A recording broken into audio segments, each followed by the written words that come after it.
Bismillahirrahmanirrahim. Assalamualaikum warahmatullahi wabarakatuh.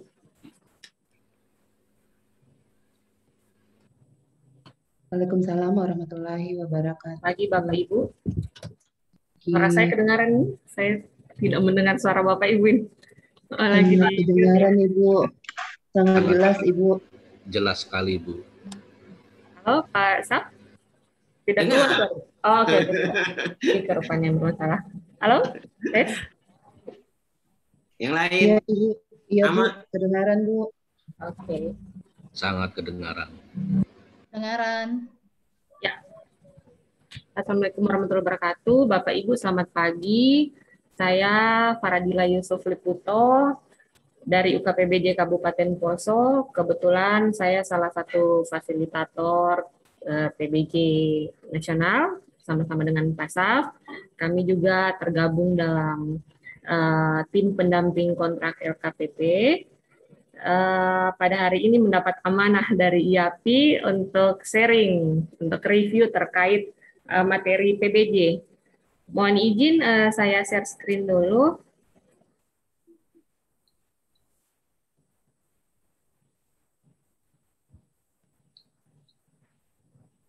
Oke, kelihatan Bapak Ibu? Kelihatan. Iya. Sebelum mulai mungkin supaya aktif boleh mau kenalan satu-satu ini karena kebetulan cuma sedikit ini orangnya, ini cuma 15 orang ini saya lihat. Jadi sambil menunggu yang lain supaya mungkin kita lebih akrab, mungkin akan lebih aktif diskusi nanti. Saya persilakan untuk ketua kelas atau mungkin kabitnya atau kepala seksinya untuk memulai sesi perkenalan masing-masing untuk 15 orang ini. Saya silakan, siapa duluan? Ama mana Ama? Mak? Ya, ini terlihat di sini. Boleh? Tidak terlihat, tunggu dulu. Henry duluan saja Henry. Soalnya senior juga ini kalau Henry. Ya, mungkin nama, kemudian asal sama motivasi untuk ikut di klub PBJ ini. Itu tiga. Iya. Oke, terima kasih Bu. Ya. Pertama, saya mau mengenalkan diri nih. Nama saya Stefanus Hendriono, Bu. Dari bidang tata ruang Dinas PU Kabupaten Sigi. Motivasi saya ikut PBJ ini karena sudah keluar SKPPK, ternyata saya belum ada sertifikatnya, Bu. Jadi saya wajib mengikuti. Kenapa, Bu? KPA ya? Apa, Bu? Bapak KPA ya? KPA. PPK. Oh, PPK ya? Keluar, tapi saya belum lulus, makanya dibatalkan atau bagaimana? Pejabat penikmat komitmen. Jadi saya sangat motivasi sekali, motivasi sekali, Bu. Terima kasih. Iya, berarti ya, ingin lulusnya besar ini Pak ya, niat untuk lulusnya ya, Insya Allah. Iya. Oke, berikutnya mungkin Ibu siapa, Ibu atau Bapak ini yang ada di layar? Ana, Ibu Ana, silakan. Unmute dulu.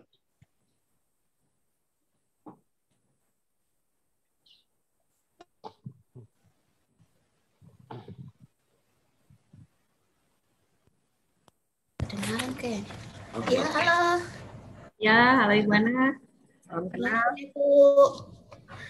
Nama saya Ana Febrianti dari Dinas PU Sigi juga, Bu. Sama dengan Pak Stef. Tapi lahirnya bulan April itu. Ya Allah. Motivasinya ini boleh tahu? Ikut ini ya mau sekali lulus. Sudah 2 kali ikut pelatihan, tidak pernah lulus. Insya Allah rezekinya di sini, Bu.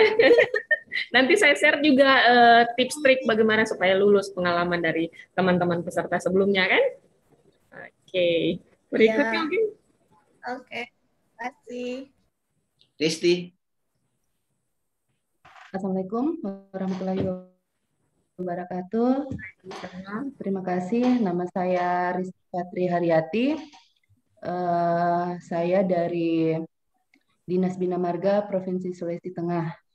motivasi saya untuk ikut kegiatan ini supaya saya tahu bagaimana tata cara untuk ikut pelelangan dan sebagainya. Terima kasih. Sama Ibu. Berikutnya. Ibu Emi, silakan.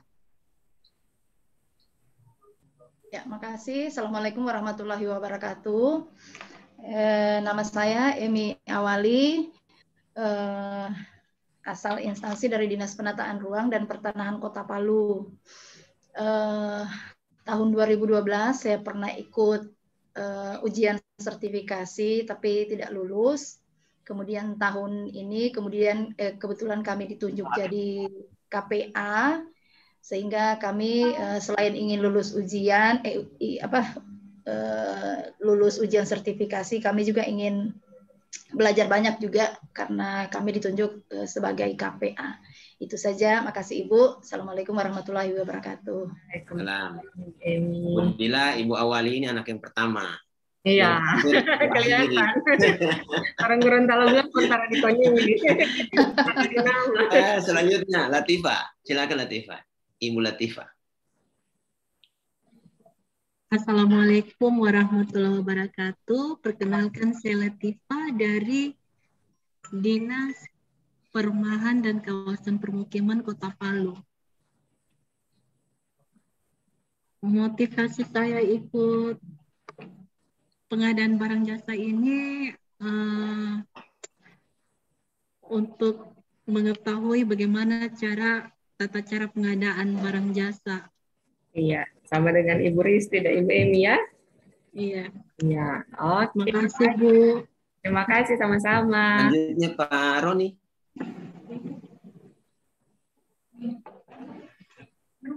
Ya, Assalamualaikum warahmatullahi wabarakatuh. Waalaikumsalam warahmatullahi wabarakatuh. Ya. Kenalkan, nama saya Yusuf, asal instansi penataan ruang dan perumahan Kota Palu. Motivasi Pak, boleh tahu? Motivasi saya ikut ujian, langsung kan ya tidak lulus. Jadi ini kan.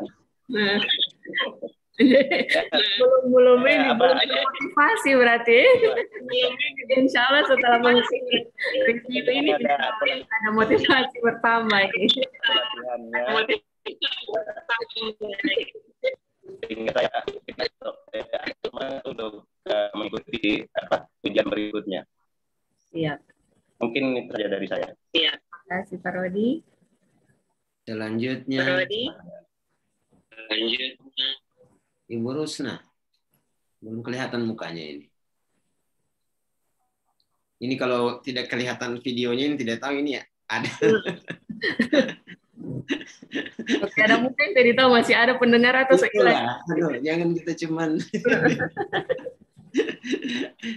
Iya, Assalamualaikum warahmatullahi wabarakatuh. Waalaikumsalam. Iya, saya Ibu Rusna, Pak. Ibu, Oh, ya. Maaf. Saya lagi ini. Nggak tahu kenapa tiba-tiba langsung hilang wajah saya. Minta maaf, saya lagi ini. Kalau terkait masalah motivasi saya ikut ujian PBJ, itu sebenarnya saya dari inspektorat. Saya belum punya pengalaman terkait masalah audit PBJ. Nah, dengan pengalaman saya ikut ini, semoga saya lulus. Saya bisa melakukan audit yang lebih baik lagi. Karena kalau saya melihat teman-teman yang ada di OPD itu terkait masalah pengadaan barang jasa itu masih banyak yang keliru. Mereka belum memahami seperti apa sih sistem pengadaan itu. Nah, jadi motivasi saya ikut ini supaya saya punya pengalaman dalam melakukan audit. Dan ingin lulus tentunya. Iya, saya ingin sekali lulus. Dari kemarin saya ingin sekali ikut, cuma belum pernah ada kesempatan dari. Jadi baru pertama ini Ibu? Iya, baru pertama Ibu. Oke. Ya, terima kasih. Sama-sama Ibu. Assalamualaikum warahmatullahi wabarakatuh. Waalaikumsalam.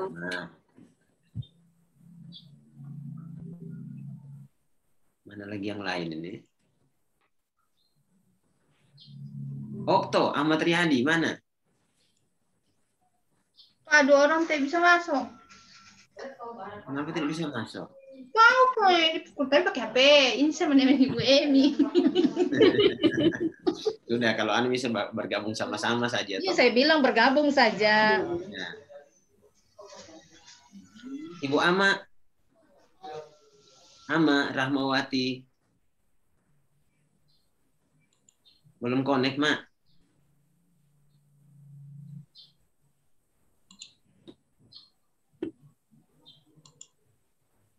Yang lain? Pak Kifran, Mas Arif, Uni, Murni. Saya tadi dari sini langsung connect. Tinggal. Oh itu, Ama. Ibu Ama, silakan perkenalkan diri, Oma. Unmute dulu, unmute. Unmute dulu, Ibu. Unmute dulu. Ama, bukan jendela. Oh.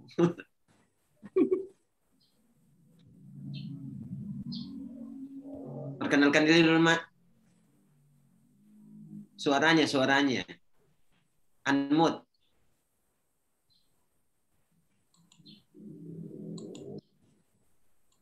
Sudah? Oke. Sorry, Pak, sorry. Saya nggak mengerti. Namanya Muhammad Sarif, yang muncul Rahmawati. Itu saya kaget nih. Yang mana ini Ibu Ama ini? Muhammad Sarif yang muncul Rahmawati. Sudah, memperkenalkan diri sebagai Muhammad Sarif. Kita cari peserta juga ya?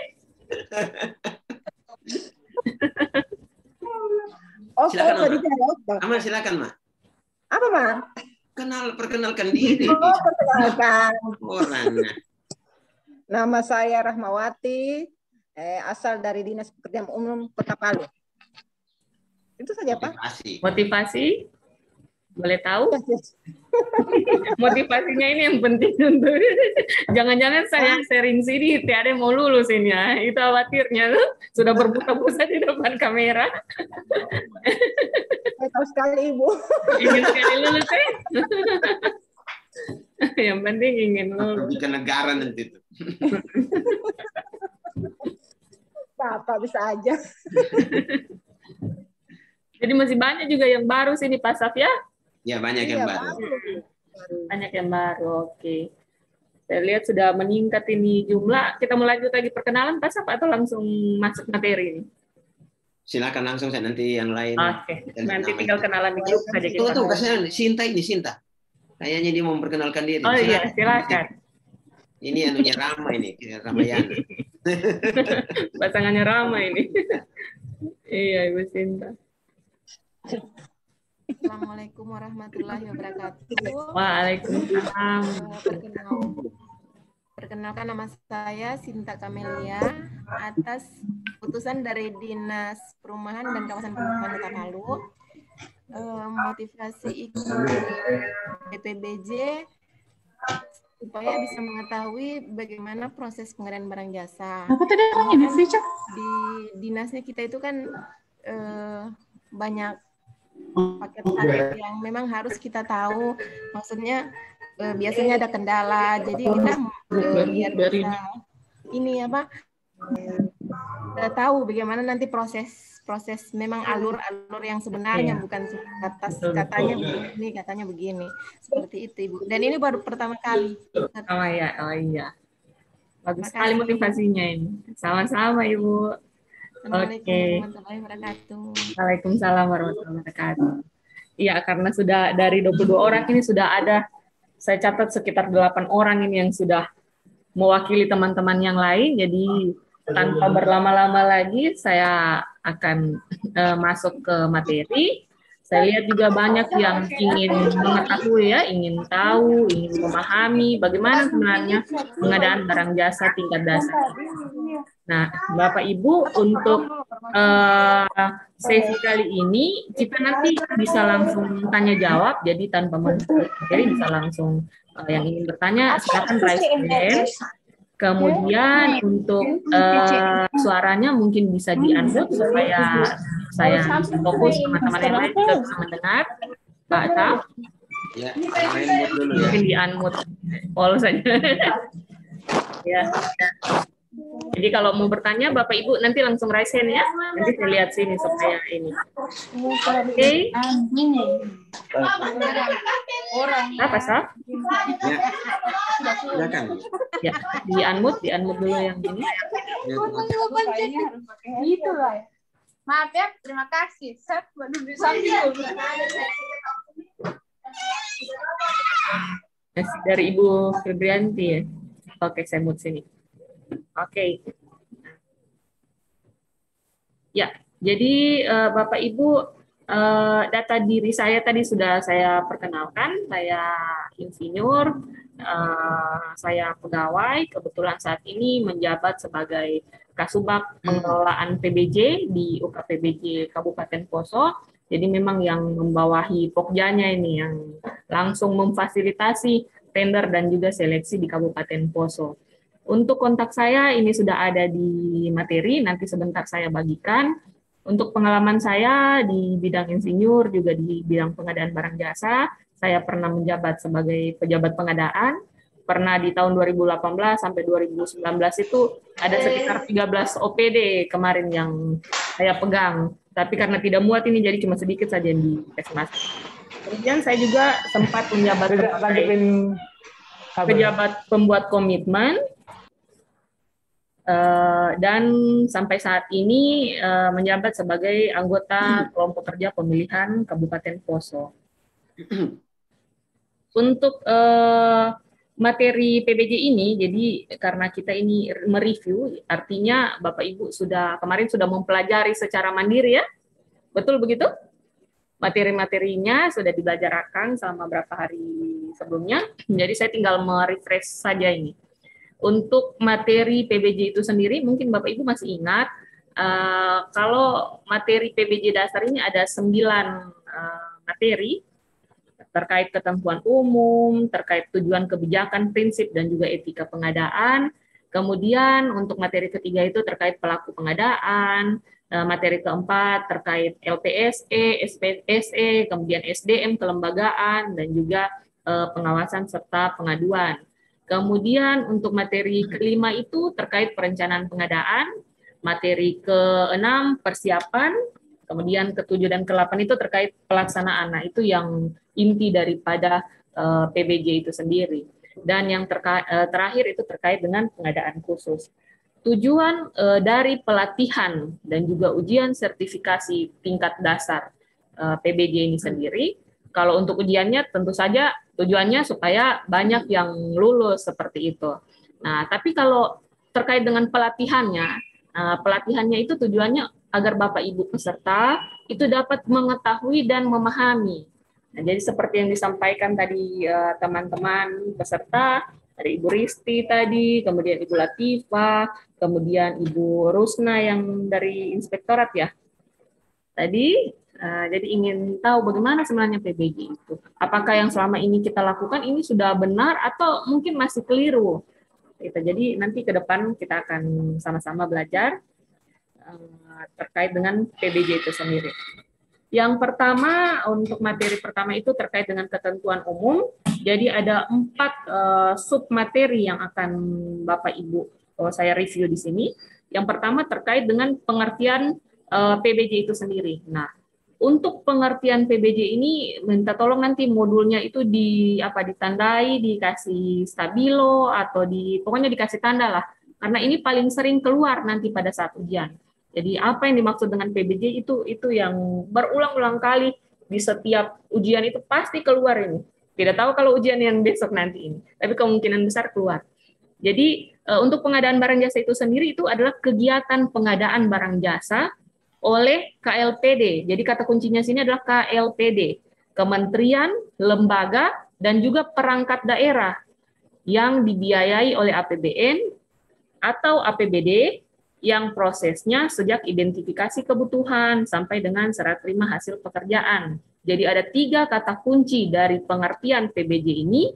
Yang pertama yaitu KLPD, yang kedua adalah APBN atau APBD, Dan yang ketiga itu identifikasi kebutuhan sampai serah terima.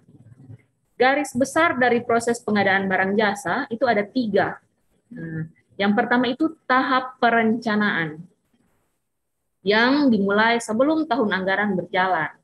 Nah, untuk itu semestinya PPK itu, pejabat pembuat komitmen itu, SK-nya jangan di-SK-kan untuk PPK tahun anggaran 2021. Seharusnya dia tidak terikat tahun anggaran, karena PPK itu sudah bekerja dari tahap perencanaan, yaitu sebelum tahun anggaran berjalan. Setelah tahap perencanaan ini selesai, nanti ada namanya dokumen perencanaan atau dokumen rencana umum pengadaan, biasa disingkat dengan RUP. Nah, itu nanti akan masuk ke tahap berikutnya, yaitu tahap persiapan. Tahap persiapan setelah sudah siap, nanti akan masuklah ke tahap yang namanya tahap pelaksanaan. Seperti apa masing-masing tahap ini, nanti sebentar akan kita bahas bersama.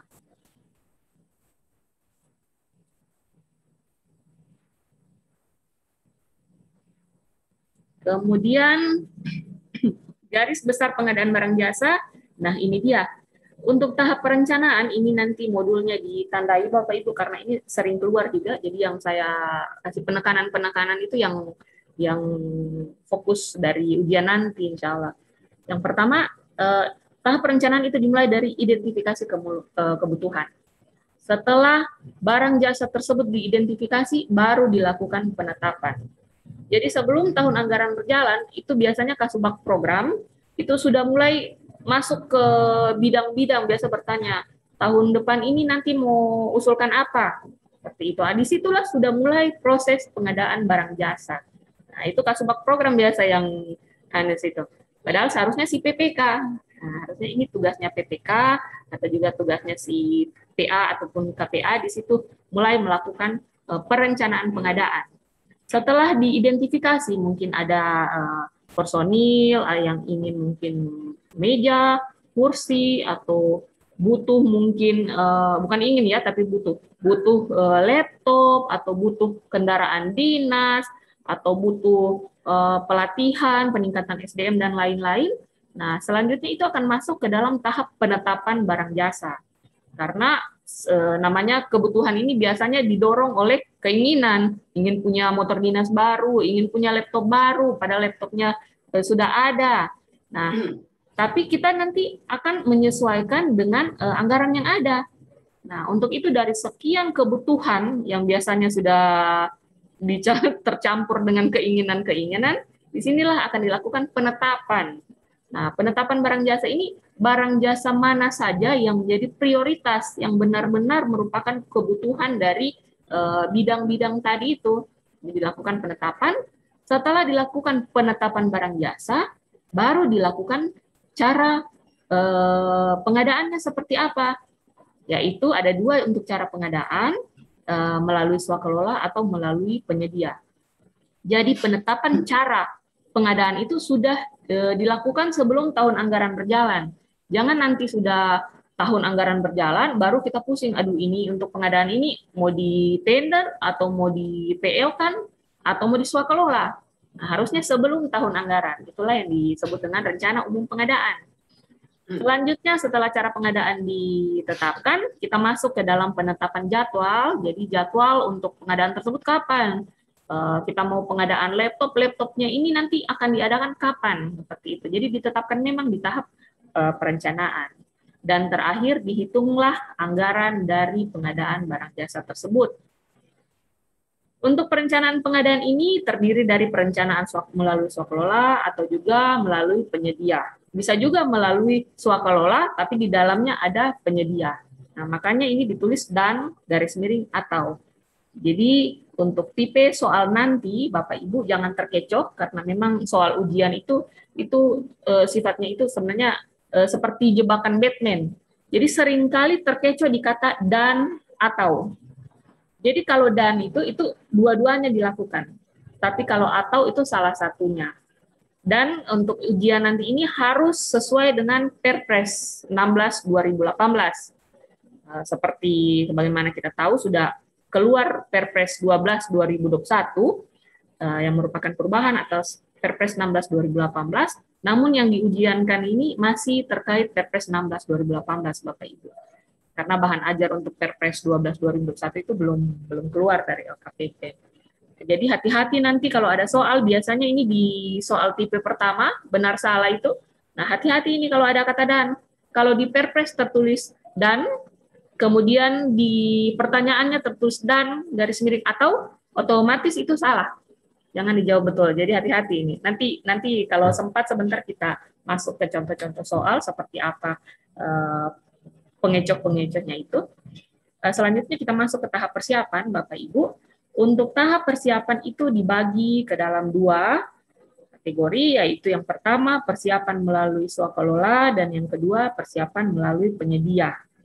Untuk persiapan melalui swakelola ini biasanya tahapan-tahapannya ini keluar ini di soal tipe kedua, bentuk soal yang kedua yaitu pilihan ganda biasanya keluar ditanyakan yang seperti apa ini persiapan, kemudian diurutkan.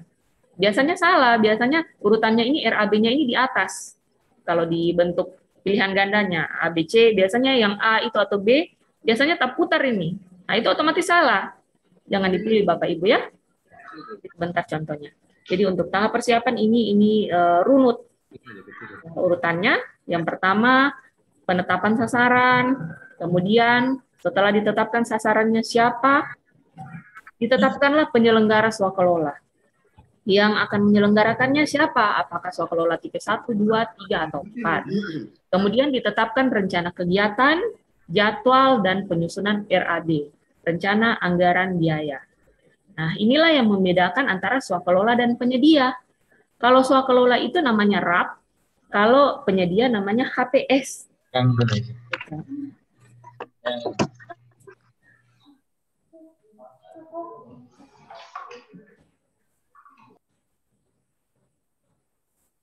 Jadi HPS itu seperti apa?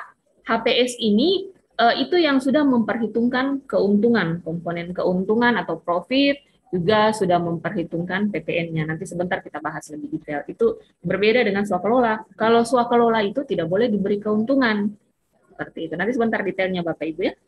Selanjutnya masuk ke persiapan pengadaan melalui penyedia. Yang pertama itu dimulai dengan tahap penetapan HPS, kemudian penetapan rancangan kontrak, selanjutnya penetapan spesifikasi teknis ataupun KAK. Jadi ingat ini garis miring atau bukan dan. Jadi dan berikutnya menetapkan uang muka, jaminan uang muka, jaminan pelaksanaan, jaminan pemeliharaan, sertifikat garansi dan atau penyesuaian harga. Keempat poin ini, tugas ini merupakan kewenangan dari PPK. Nah, yang perlu diingat Bapak Ibu, kewenangan PPK yang 4 ini, 4-4-nya menetapkan, bukan menyusun. Jadi kalau ada soal nanti, kemudian ditanyakan tugas PPK menyusun HPS, atau biasanya tugas seorang PPK, biasanya di studi kasus ini, seorang PPK menugaskan mungkin stafnya atau yang lain untuk menyusun HPS, boleh atau tidak? Seperti itu. Jadi kalau yang menyusun itu boleh siapa saja yang menjadi staf pendukung PPK. Tapi yang menetapkan tidak boleh PA, tidak boleh pejabat pengadaan, tidak boleh Pokmil, karena itu merupakan kewenangan PPK, terkecuali PA yang bertindak sebagai PPK atau KPA yang merangkap sebagai PPK. Artinya dia memiliki kewenangan untuk menetapkan 4 pokok ini. Jadi diingat-ingat ya Bapak Ibu, karena ini sering kali keluar ini. Ini 3 ini yang paling penting. HPS, rancangan kontrak, spektek atau KAK. Jadi ini biasanya saya kalau mengajar offline, ini saya ulang-ulang untuk ketiga poin ini.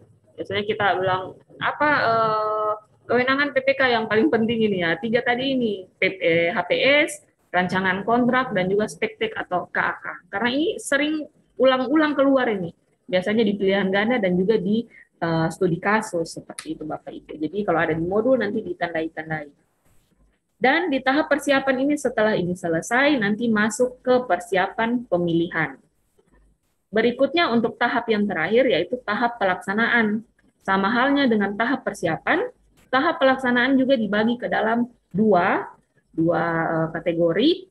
Yang pertama pelaksanaan melalui swakelola, itu tahapannya yaitu yang pertama pelaksanaan dari swakelola tersebut apakah tipe 1, 2, 3 atau 4, kemudian pembayaran swakelola dan pengawasan juga pertanggungjawaban. Kalau pelaksanaan PBJ melalui penyedia itu ada 3. Yang pertama pelaksanaan pemilihan. Pelaksanaan pemilihan ini tendernya, seleksinya atau juga pengadaan langsungnya atau juga e-purchasing-nya. Nah, seperti itu. Kalau persiapannya sini, jadi Pokja ini dia bekerja di 2 tahapan, di tahap persiapan dan juga di tahap pelaksanaan. Kalau pelaksanaan ini sudah masuk proses tendernya, Bapak Ibu. Selanjutnya, setelah dilakukan pemilihan penyedia, baru pelaksanaan kontrak. Dan yang terakhir adalah serah terima hasil pekerjaan. Sehingga kalau ada pertanyaan nanti di soal, serah terima hasil pekerjaan itu ada di tahap mana? Nah, ini sudah jelas ya Bapak Ibu, itu ada di tahap pelaksanaan. Yang ingin bertanya mungkin boleh, silakan. Sebelum saya lanjut. Saya Bu, mau tanya. Ya, Ibu siapa? Ristiva Bu. Oh ya Ibu. Iya. Kalau masalah penetapan HPS Bu, apakah KPA juga dapat menetapkan HPS? Yang pertama, yang kedua, pada swakelola siapa yang menetapkan RAB atau menyusun RAB? Makasih Bu. Sudah. Ada lagi?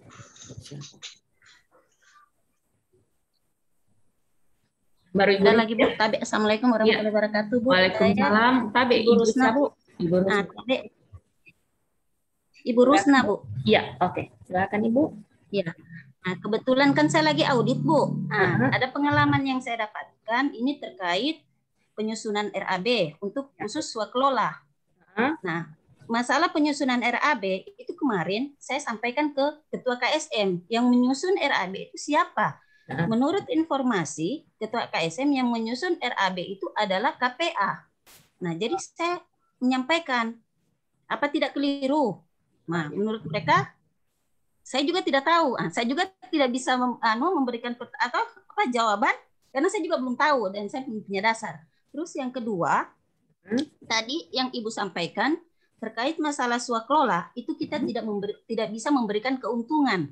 Nah, bagaimana pada saat menyusun draft itu kalau misalnya kayak belanja modal atau misalnya belanja barang, apakah belanja barang tersebut itu tidak di pihak ketiga kan Bu? Kalau misalnya kita beli semen lah misalnya atau pekerjaan fisik, kita beli semen, apakah tidak dipungut pajak PPN atau PPH? Terima kasih Bu. Itu sementara. Iya. Jadi 2 dulu yang akan saya jawab. Yang pertama dari Ibu Risti, yang pertama siapa yang menetapkan HPS? Tentu saja PPK. Apakah KPA boleh menetapkan HPS? Dilihat dulu KPA-nya ini merangkap sebagai PPK atau tidak. Kalau di dinas tersebut ada PPK sendiri maksudnya, bukan KPA-nya tidak merangkap sebagai PPK, artinya itu bukan merupakan kewenangan dari KPA untuk menetapkan HPS. Jadi dilihat, yang PPK-nya ini siapa? Ada atau tidak? Kalau tidak ada, siapa yang bertindak atau merangkap? Jadi ada untuk PPK itu ada 3 yang berdasarkan Perpres 16/2018 itu. Yang pertama, PA bertindak sebagai PPK. Kalau PA-nya biasa kepala dinas tidak mau jadi PPK, tidak mau bertindak jadi PPK, biasanya dia tunjuk KPA-nya. Nah, jadi KPA merangkap sebagai PPK. Biasanya juga KPA ini biasanya kabid atau sekretaris tidak mau jadi PPK. Jadi ditunjuklah staf atau kepala seksi menjadi PPK. Untuk PA dan juga KPA itu tidak wajib memiliki sertifikat apabila mereka bertindak atau merangkap sebagai PPK. Tapi kalau staf yang ditunjuk sebagai PPK, dia bukan PA, dia bukan KPA, dia wajib memiliki sertifikat pengadaan barang jasa tingkat dasar. Seperti itu. Nah, apa untungnya memiliki sertifikat pengadaan barang jasa? Nanti sebentar di sesi akhir saya sampaikan. Jadi seperti itu ya, Ibu Risti. Jadi yang menetapkan HPS itu adalah PPK. Mau PPK-nya apakah PA, apakah KPA yang merangkap sebagai PPK, atau ada PPK sendirinya. Seperti itu. Yang Maaf Ibu, kedua, ya. Ini ada apa? Ada kasus bahwa KPA dan PPTK-nya yang menetapkan PS. Gitu. PPK-nya ada atau tidak? PPK yang Ada. dari staf. PPK-nya ada? Ada. Oh, berarti ini mungkin masih pakai pola lama ini. Nah, ini yang tujuan dari Bapak Ibu ikut pelatihan pengadaan barang jasa ini supaya mengetahui kebiasaan yang ada dengan kita harus merubah kebiasaan-kebiasaan itu sesuai dengan aturan yang berlaku terkait pengadaan barang jasa. Jadi nanti disampaikan. Berarti hanya PPK-nya saja Ibu yang cukup PPK-nya saja yang menetapkan. Biasanya itu di HPS-nya ada ditulis PPK di situ, kemudian biasanya mengetahui PA atau KPA. Boleh seperti itu, tapi tidak perlu. Jadi boleh tapi tidak perlu. Cukup PPK-nya saja yang bertanda tangan saja. Jadi ditetapkan oleh PPK siapa, cukup seperti itu saja. Gitu ya Ibu Risti. Kemudian untuk penetapan RAB, kalau menyebut RAB tentu saja kita berbicara tentang swakelola. Walaupun di dalam HPS itu ada RAB-nya, tapi untuk penyedia itu HPS-nya itu nanti RAB-nya tadi itu rencana anggaran biaya yang menjadi HPS itu tentu saja ditambahkan komponen profit, kemudian ditambahkan dengan PPN dan juga ditambahkan dengan overhead. Seperti itu. Overhead ini biasanya biaya transport. Tapi kalau RAB untuk swakelola itu tidak ada keuntungan di dalamnya dan tidak juga ada PPN kalau swakelola. Seperti itu ya. Yang menetapkan siapa? Yang menetapkan yaitu penyelenggara dari swakelola. Nah, tim penyelenggara swakelola itu siapa saja? Nanti sebentar di materi ke-5 kalau tidak salah saya ingat. Kemudian masuk ke Ibu Rusna. RAP swakelola itu ditetapkan oleh KPA. Nah, jadi sama halnya dengan pertanyaan Ibu Risti tadi, terkait RAP swakelola itu ditetapkan oleh siapa? Itu ditetapkan oleh tim penyelenggara swakelola. Timnya siapa saja? Nanti sebentar kita bahas lebih detail. Kemudian swakelola tidak boleh untung. Iya, tentu saja.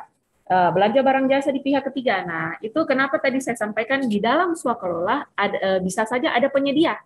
Nah, jadi dalam RAP swakelola itu adalah kegiatan melaksanakan. Jadi kita yang melaksanakan sendiri pengadaan tersebut. Ada ketentuan-ketentuannya untuk melakukan swakelola, nanti sebentar dibahas secara detail. Kemudian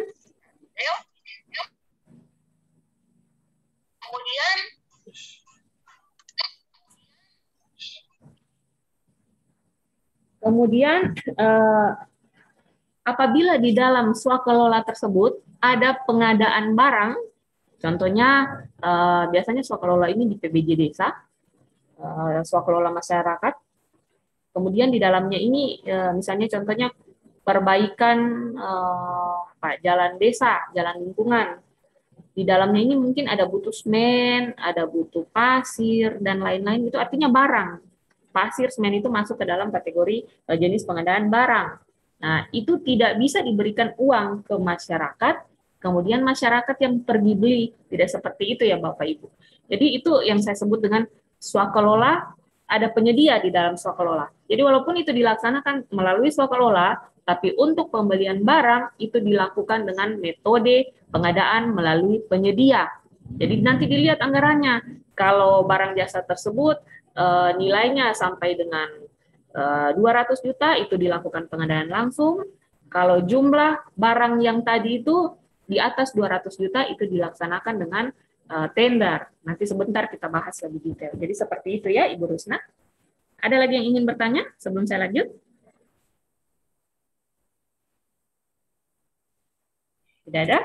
Saya lanjut ya. Oke. Jadi untuk materi-materi pertama ini yang paling banyak keluar di soal yang tipe 1 dan tipe 2.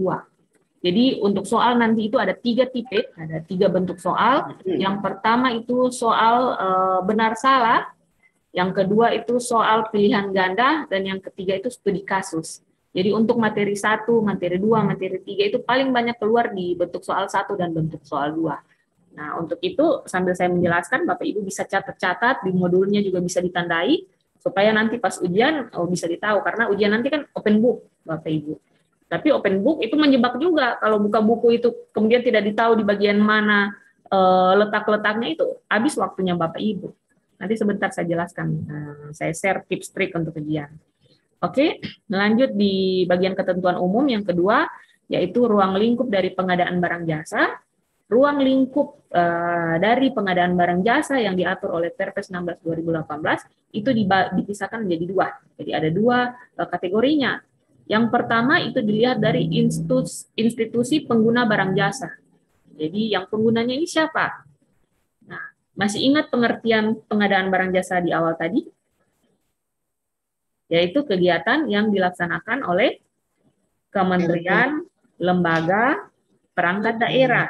Jadi bukan pemerintah daerah ini ya Bapak Ibu, tapi perangkat daerah. Artinya setiap OPD itu menyelenggarakan pengadaan barang jasanya masing-masing. Seperti itu. Jadi dilihat dari institusi pengguna barang jasa ada 3, ini silakan dicatat. Dan dilihat dari anggaran yang digunakan, yang dibelanjakan itu ada 3 juga. Yang pertama APBN atau APBD, yang kedua pinjaman dalam negeri atau luar negeri, pinjaman dalam negeri dan atau hibah dalam negeri. Kemudian yang ketiga pinjaman luar negeri atau hibah luar negeri. Jadi kalau di atas ini dan atau, kalau ini atau. Gitu. Jadi ditandai ini Bapak Ibu, ini sering kali keluar. Kemudian jenis pengadaan barang jasa itu ada 4. Biasanya kita sebut 5, nah, tapi secara umum ada 4. Yang pertama barang. Barang itu nanti pengertiannya ini dibaca, dipahami, supaya bisa menentukan nanti jawaban, karena ini juga sering keluar ya Bapak Ibu. Jadi dikasih contoh, ini pengadaan ini dia masuk ke dalam mana, seperti itu. Biasanya seperti itu soalnya. Kalau untuk barangnya itu, barang adalah setiap benda, baik berwujud maupun tidak berwujud, bergerak maupun tidak bergerak, yang dapat diperdagangkan, dipakai, dipergunakan, atau dimanfaatkan oleh pengguna barang. Nah, pertanyaan saya, kalau pengadaan sapi itu masuk di mana?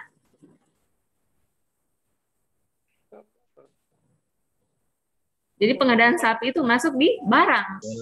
Kalau Bapak Ibu ada pengadaan sapi, ditetapkan dulu dari awal jenis pengadaannya itu masuk ke dalam barang, jenis barang. Kemudian yang kedua, pekerjaan konstruksi. Pekerjaan konstruksi yaitu keseluruhan atau sebagian kegiatan yang meliputi pembangunan, pengoperasian, pemeliharaan, pembongkaran, dan pembangunan kembali suatu bangunan. Jadi kalau berhubungan dengan bangunan itu masuknya ke pekerjaan konstruksi. Kemudian ada 2 pengadaan lagi yang biasanya sering biasanya putar-putar ini kalau menjawab peserta biasa pada saat ujian, yaitu jasa konsultansi dan jasa lainnya. Untuk jasa konsultansi ini kata kuncinya adalah keahlian. Keahlian atau brainware. Sedangkan jasa lainnya ini kata kuncinya adalah keterampilan. Artinya, jasa konsultansi karena berbicara tentang keahlian, jadi penyedianya ini tentu saja yang memiliki keahlian. Keahlian ini biasanya dibuktikan dengan ijazah S1, mungkin kalau konsultan perencana ataupun konsultan pengawas itu biasanya S1 teknik sipil atau tenaga ahlinya S1 arsitektur, seperti itu. Ada juga jasa konsultan advokat. Nah, jadi Bapak Ibu nanti ke depannya kalau merancang pengadaan, kemudian jasa konsultan, nah tenaga ahlinya itu harus memiliki keahlian. Jadi kalau advokat artinya harus memiliki ijazah yang sesuai dengan bidang ilmunya. Kemudian untuk jasa lainnya, karena ini berbicara terkait dengan keterampilan, artinya tidak perlu memiliki ijazah, cukup terampil saja. Contohnya apa? Contohnya cleaning service. Nah, cleaning service itu apakah butuh S1 cleaning service? Tentu saja tidak. Contoh lain lagi apa? Makan minum. Nah, makan minum ini masuk ke dalam jasa lainnya. Karena untuk membuat suatu masakan yang enak, tentu saja butuh keterampilan. Tidak perlu jadi sarjana, ahli masak, atau tata boga, dan lain sebagainya. Jika dia memiliki keterampilan membuat masakan yang enak, nah itu sudah masuk ke dalam kategori jasa lain. Jadi ini dipahami karena jasa konsultansi dan jasa lainnya ini sering terkecoh di sini nanti pada saat soal. Kemudian untuk cara pelaksanaan pengadaan ini ada 2. Yang pertama swakelola, yang kedua penyedia. Swakelola itu sendiri adalah cara memperoleh barang jasa yang dikerjakan sendiri oleh KLPD itu, KLPD lain, Ormas, atau Pokmas. Untuk itu swakelola ini ada 4 tipe. Tipe 1, 2, 3, 4. Tipe 1 yang saya sebutkan tadi dilaksanakan oleh instansi itu sendiri. Tipe 2 oleh KLPD lain, tipe 3 oleh Ormas, tipe 4 oleh Pokmas. Gitu. Mungkin kemarin sudah ada yang pelajari terkait tipe-tipe swakelola, ada yang ingin ditanyakan supaya kita bahas bersama.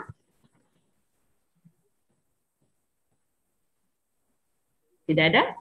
Selanjutnya. Jadi Bapak Ibu, kalau pengadaan itu dilakukan secara swakelola dengan tipe 1, nah itu tenaga ahli yang dibutuhkan itu tidak boleh melebihi 50%. Sebagai contoh misalnya Bapak Ibu membuat pengadaan aplikasi biasanya butuh tenaga ahli dari Kominfo. Nah, jadi dilihat kalau tenaga ahli yang Bapak butuhkan itu ternyata jumlahnya melebihi 50% dari jumlah personil instansi tersebut, artinya Bapak Ibu tidak bisa melaksanakan melalui tipe 1, tapi sudah pakai yang tipe 2. Seperti itu ya Bapak Ibu. Kemudian masuk ke materi kedua, tujuan dari pengadaan barang jasa. Nah, ini dia untuk tujuan dan juga kebijakan ini juga sering terkecoh nanti pada saat ujian. Karena mirip-mirip ini antara tujuan dan juga kebijakan. Untuk tujuan pengadaan barang jasa itu ada 8. Yang pertama, menghasilkan barang jasa yang tepat untuk setiap uang yang dibelanjakan, diukur dari aspek kualitas, kuantitas, waktu, lokasi, biaya, dan penyedia. Inilah yang disebut dengan konsep value for money, jadi nilai manfaat dari barang jasa. Nah, karena Perpres 16/2018 ini sudah berbicara tentang konsep value for money, artinya pemilihan penyedia itu tidak berpatokan pada harga terendah, penawaran terendah. Jadi kalau ada proses pemilihan, nanti tender, atau juga seleksi, kemudian ada penawar yang memberi penawaran harga yang lebih rendah, nah itu tidak otomatis dia menjadi pemenang, jadi berbeda dengan konsep-konsep yang lama. Jadi dilihat, walaupun yang satu mungkin penawar yang lain ini penawarannya lebih tinggi, tapi kalau memang yang dia tawarkan barang jasa itu bagus, berkualitas, nah itu bisa jadi pemenangnya. Seperti itu ya Bapak Ibu. Kemudian yang kedua itu meningkatkan penggunaan produk dalam negeri. Yang ketiga mendorong pemerataan ekonomi, meningkatkan peran serta UMKM. Nah ini yang kami lakukan di POSO kemarin ini pada saat ini. Bisa bangun.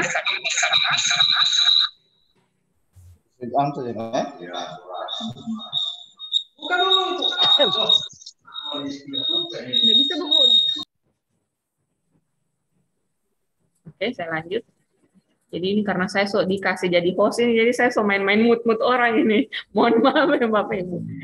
Oke, jadi tujuan dari pengadaan barang jasa yang keempat, meningkatkan peran serta UMKM. Nah, ini sejalan dengan Undang-Undang Cipta Kerja itu terkait dengan pemulihan ekonomi dan pemberdayaan UMKM.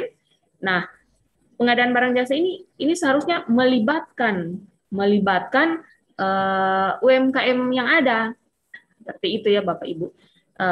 Di Perpres 12/2021 itu sudah diatur secara betul-betul diikat bagaimana pemerintah daerah itu harus memberdayakan UMKM melalui pengadaan barang jasa. Makanya di Perpres 12/2021 itu disebutkan kalau Pemda itu wajib mengalokasikan minimal 40% dari belanja barang jasa itu yang diperuntukkan untuk usaha mikro, usaha kecil, dan juga koperasi. Selanjutnya, tujuan dari pengadaan barang jasa yang kelima yaitu meningkatkan peran pelaku usaha nasional, mendukung pelaksanaan penelitian dan pemanfaatannya, meningkatkan keikutsertaan industri kreatif, dan mendorong pengadaan berkelanjutan. Nah, saya sarankan untuk tujuan dan kebijakan ini, silakan di-print atau ditandai modulnya, kemudian pada saat ujian nanti supaya tidak salah, silakan dibuka. Jadi dibuka, karena ini mirip sekali antara tujuan dan kebijakan. Nah, Kalau tujuan tadi ada 8 itu, kalau kebijakannya yang pertama itu meningkatkan kualitas perencanaan, melaksanakan pengadaan barang jasa yang lebih transparan, terbuka, dan juga kompetitif, memperkuat kapasitas kelembagaan dan SDM pengadaan, mengembangkan e-marketplace. Nah, ini yang kami lakukan di Poso pada saat ini. Jadi kami membuat e-marketplace untuk pemerintah Kabupaten Poso dan menggunakan teknologi informasi dan komunikasi serta transaksi elektronik. Nah, kalau tujuannya tadi ini meningkatkan penggunaan produk dalam negeri, maka kebijakannya ini mendorong. Nah, ini bisa dilihat ya Bapak Ibu, supaya tidak salah nanti pada saat menjawab soal ujian. Tujuan itu meningkatkan, kebijakannya mendorong. Nah, jangan tak salah ini. Ini sering kali keluar ini di soal tipe kedua ini, di pilihan ganda. Sering kali keliru. Ditanyakan kebijakan, tapi yang dipilih jawabannya meningkatkan. Jadi ditandai ya. Ini saya ulang-ulang ini penekanan-penekanan, karena sering banyak yang keliru di sini. Selanjutnya untuk kebijakannya yaitu memberikan kesempatan UMKM. Nah, di sini mendorong pelaksanaan penelitian dan industri kreatif. Jadi kalau yang di sebelah kiri itu mendukung, meningkatkan, kebijakannya itu mendorong. Dan melaksanakan pengadaan berkelanjutan. Nah, ini juga sering keliru. Kalau di kiri mendorong, di kanan melaksanakan. Jadi itu yang membedakan hubungan antara tujuan dan juga kebijakan pengadaan barang jasa. Dan jangan sampai keliru Bapak Ibu. Ini ulang-ulang saya tekankan di sini ya. Selanjutnya, untuk prinsip pengadaan, nah ini dihafal saja ini, EETTBAA. Jadi seperti itu.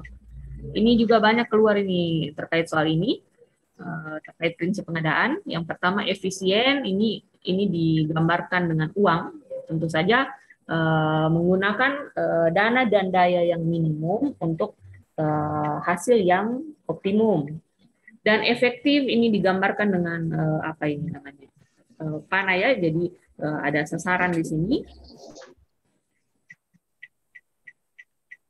Tunggu sebentar Bapak Ibu.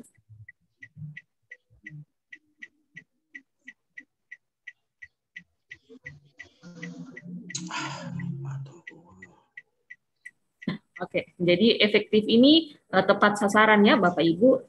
Kemudian ini juga antara transparan dan juga terbuka, ini sering keliru pada saat memberikan jawaban di soal ujian nanti. Transparan itu adalah ketentuan dalam dokumen yang disusun ini dapat diketahui oleh publik. Sedangkan terbuka ini memberi kesempatan kepada masyarakat penyedia untuk memasukkan penawaran sesuai dengan yang disyaratkan. Kemudian ada bersaing, ini untuk prinsip persaingan usaha yang sehat, dan juga adil atau tidak diskriminatif, juga akuntabel atau dapat dipertanggungjawabkan. Sedangkan etika pengadaan barang jasa itu ada 8. Yang pertama, tertib dan tanggung jawab, profesional, mandiri, dan menjaga rahasia, tidak saling mempengaruhi, menerima dan tanggung jawab, menghindari konflik of interest, menghindari dan mencegah pemborosan, menghindari dan mencegah penyalahgunaan wewenang, dan tidak menerima atau menawarkan maupun menjanjikan ya kepada pihak lain. Seperti itu. Untuk pelaku pengadaan barang jasa, nah ini karena kita masih nanti ujian masih pakai Perpres 16 2018, jadi di sini masih ada PJPHP dan juga PPHP. Kalau Perpres 12 sudah tidak ada. Nah, jadi jangan nanti menjawab pakai konsep Perpres 12 2021 ya Bapak Ibu. Jadi kita masih ujian pakai Perpres 16 2018. PJPHP ada. Untuk pelaku pengadaan, yang pertama itu pengguna anggaran. Nah, pengguna anggaran ini tugas dan kewenangannya apa saja? Jadi ditandai nanti modulnya. Yang pertama itu melakukan yang berkaitan dengan pengeluaran anggaran belanja dan melakukan perjanjian dengan pihak lain. Nah, artinya yang bertanda tangan kontrak ini wajib PA. Gitu ya Bapak Ibu, bukan PPK. Kalau di Perpres 54 itu masih PPK yang tanda tangan kontrak. Tapi Perpres 16 2018 itu sudah PA yang bertanda tangan kontrak. Kemudian yang kedua itu membuat atau menyusun dan menetapkan ya, bukan menyusun, menetapkan perencanaan pengadaan, dan rencana umum pengadaan itu dikonsolidasi, dilakukan konsolidasi.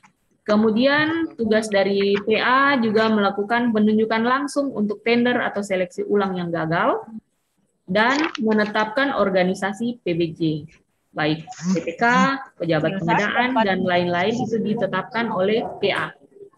Sedangkan tugas dan kewenangan dari KPA, nah ini tergantung apa yang didelegasikan oleh PA. Gitu ya. Selanjutnya untuk PPK. Iya. Ya. Iya. Ya.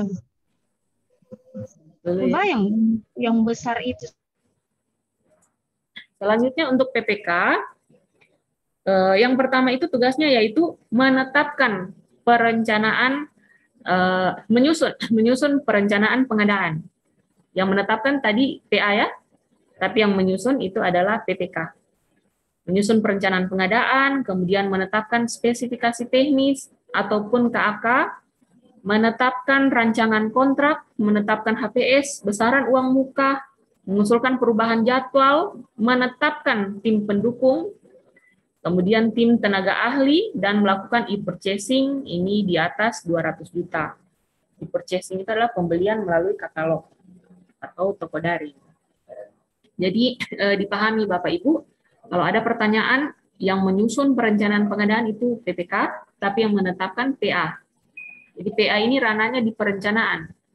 PPK ranahnya ini di persiapan dan pelaksanaan. Jadi tadi kan ada 3 tahapan kan, tahap perencanaan, persiapan, dan juga pelaksanaan. Kemudian pejabat pengadaan itu yang personil yang melakukan proses pemilihan penyedia. Untuk pejabat pengadaan ini dia melakukan proses pengadaan langsung, yaitu untuk barang, konstruksi, dan jasa lainnya itu nilainya sampai dengan 200 juta. Dan untuk jasa konsultansi itu sampai dengan 100 juta. Pejabat pengadaan ini juga yang melakukan e-purchasing, ini sampai dengan 200 juta. Jadi kalau ada pertanyaan ini biasa muncul terkait e-purchasing, jadi kalau sampai 200 juta ini tugasnya pejabat pengadaan, di atas 200 juta ini tugasnya PPK. Selanjutnya untuk Pokja pemilihan itu tugas dan kewenangannya melakukan pemilihan penyedia. Begitu juga katalog elektronik, penyedia yang nanti masuk ke dalam e-katalog itu dipilih oleh Pokja pemilihan. Pokja pemilihan juga menetapkan pemenang tender atau penunjukan langsung yang nilainya sampai dengan 100 miliar. Nah, ini juga digarisbawahi Bapak Ibu. Jadi kalau sampai 100 miliar untuk barang, konstruksi, dan jasa lainnya, ini adalah tugas dan kewenangan dari Pokmil, Pokja pemilihan. Tapi kalau di atas 100 M, itu adalah kewenangan PA, sering keluar. Kalau untuk jasa konsultansi, itu sampai dengan 10 M. Jadi di atas 10 M, itu kewenangan PA yang menetapkan pemenangnya. Selanjutnya untuk anggota Pokja itu minimal 3 orang, bisa ditambah tapi jumlahnya ganjil ya. Selanjutnya ada juga yang namanya agen pengadaan. Jadi agen pengadaan ini personil selain yang ada di Pemda kita yang melaksanakan tugas PPK atau Pokja pemilihan atau pejabat pengadaan. Nah, jadi karena kemarin Pokja pemilihan itu dan juga pejabat pengadaan itu wajib jafung, wajib jabatan fungsional pengelola pengadaan, maka disiapkan agen pengadaan ini Bapak Ibu. Jadi artinya kalau di UKPBJ, misalnya di UKPBJ Poso belum ada fungsional pengadaan, nah mau tidak mau kita ambil dari UKPBJ lain sebagai agen pengadaan. Jadi proses tender kita, kemudian proses pengadaan kita itu semua diproses oleh agen pengadaan dari daerah lain. Itu yang disebut agen pengadaan. Selanjutnya, ya ini yang ditanyakan tadi oleh Ibu Rusna, penyelenggara swakelola itu ini, ada ya, ada 3, ada tim persiapan, ada tim pelaksana, ada tim pengawas, tugasnya nanti sebentar kita bahas, dan untuk penyedia itu tugas dan kewenangannya itu melaksanakan kontrak dan menjamin kualitas dari barang jasa, ketepatan dalam jumlah maupun volume, ketepatan waktu penyerahan, dan ketepatan tempat penyerahan. Ada yang ingin bertanya sebelum saya lanjut? Silakan.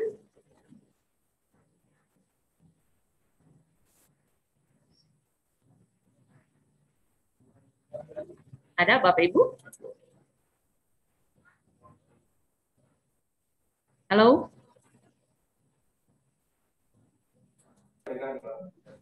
Ada yang ingin bertanya? Belum. Belum. Oke, kita lanjut ya. Kemudian untuk pengadaan barang jasa secara elektronik, nah ini ada 3 sub materi yang akan dipelajari. Yang pertama, perlu dipahami bahwasanya PBJ secara elektronik itu ada 2.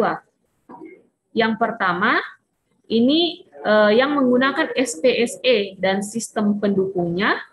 SPSE itu sendiri adalah aplikasi pengadaan secara elektronik yang dikembangkan oleh LKPP untuk diterapkan pada KL Pemda di seluruh Indonesia. Nah, ini juga biasanya ini sering keluar ini Bapak Ibu. Jadi kalau terkait dengan SPSE dan juga LTSE, KLPD-nya itu Pemda, bukan perangkat daerah. Jadi khusus LPSE dan juga SPSE ini di garis bawah ya, KL Pemda. Biasanya keluar pertanyaan ini. SPSE, kemudian pilihan jawabannya ditulis perangkat daerah, itu otomatis salah dengan menjawab benar. Kemudian untuk sistem pendukung SPSE itu ada portal pengadaan nasional INAPRO, ada juga TEPRA, ada juga advokasi dan lain sebagainya. Ini ada di dalam aplikasi SPSE ketika Bapak Ibu masuk. Nah, di situ ada terintegrasi dengan sistem pendukungnya. Selanjutnya ini PBJ yang dilaksanakan melalui e-marketplace. Ini juga sering keluar di soal. Jadi PBJ secara e-marketplace itu ada 3. Yang pertama katalog elektronik, yang kedua toko daring, dan yang ketiga pemilihan penyedia. Untuk PBJ dengan memanfaatkan e-marketplace itu caranya Pemda, itu KL Pemda ini dia melakukan belanja melalui katalog elektronik atau toko daring, yaitu toko online, toko dalam jaringan, atau juga pemilihan penyedia. Nah, inilah yang disediakan oleh si penyedia tadi ini. Gitu. Jadi transaksinya melalui ini ya Bapak Ibu ya, e-marketplace, pasar elektronik.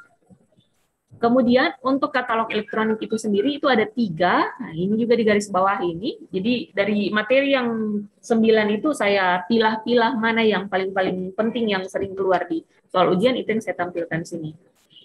Yang pertama ada katalog elektronik nasional, kemudian itu yang dikembangkan oleh LKPP. Kemudian ada katalog elektronik sektoral yang dikembangkan oleh kementerian maupun lembaga. Ini biasanya di Kemendikbud itu ada katalog elektroniknya sendiri, katalog sektoral. Kemudian ada katalog elektronik lokal, ini yang dikembangkan oleh pemerintah daerah. Nah, untuk katalog lokal itu sendiri, saat ini aturan yang berlaku itu ada di provinsi masing-masing. Sehingga kami di kabupaten ini belum bisa melakukan menyusun dan mengelola katalog elektronik lokal karena itu di KPWJ provinsi Bapak Ibu. Nah, untuk melakukan transaksi melalui e-katalog itu, jadi e-katalog itu katalog online, jadi kita belanja situ, itu caranya itu disebut dengan e-purchasing. Jadi kalau ada soal terkait e-purchasing itu adalah tata cara belanjanya. Jadi tata cara pembelian barang jasa melalui sistem katalog elektronik. Untuk e-purchasing itu sendiri, itu dibagi ke dalam 3. Yang pertama, kalau anggarannya sampai dengan 200 juta, yang melakukan e-purchasing adalah pejabat pengadaan. Dan paling sedikit di atas 200 juta, yang melakukan e-purchasing adalah PPK. Ini di garis bawahi, Bapak Ibu.